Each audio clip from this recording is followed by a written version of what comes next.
bone, you place it in an anatomical position. The first thing you must do, you place this bone in an anatomical position. In an anatomical position, the expanded head is superiorly positioned, while the flattened end, which is the lateral malleolus, is inferiorly positioned. Then you locate the malleolar fossa, and the triangular facet. The triangular facet is medially positioned. The malleolar fossa is actually behind this triangular facet. When all this criteria is in place, the lateral surface of the malleolus points to the side the bone belongs to. When all these criteria are in place, the lateral surface, which is here, points to the side this bone belongs to. So as I'm holding this, without mixing well, this one is my left fibula, where it points to my left. My malleolar fossa is behind this particular triangular facet. This bone displays three borders: an anterior border,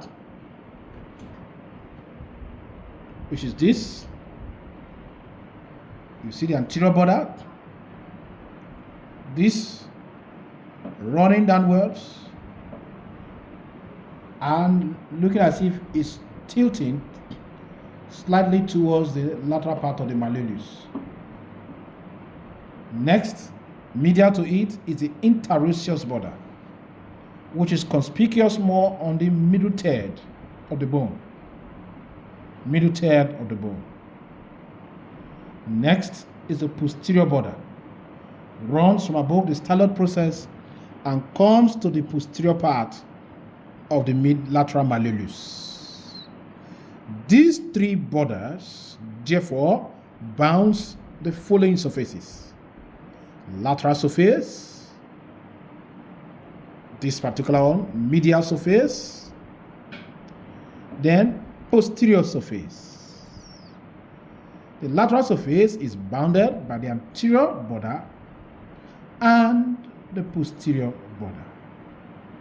This lateral surface is for attachment of peroneus longus and peroneus brevis.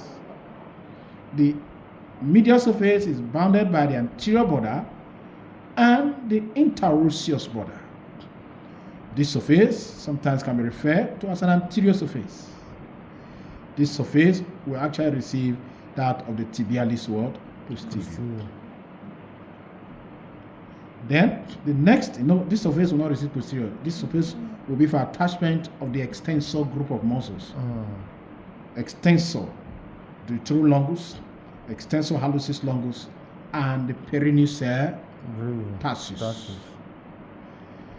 Then the posterior surface is bounded by the interosseous border and the posterior border. This surface is the widest of all the three. This surface is in turn divided by a very prominent median crest, which is this, into a medial part of the posterior and a lateral part of the posterior.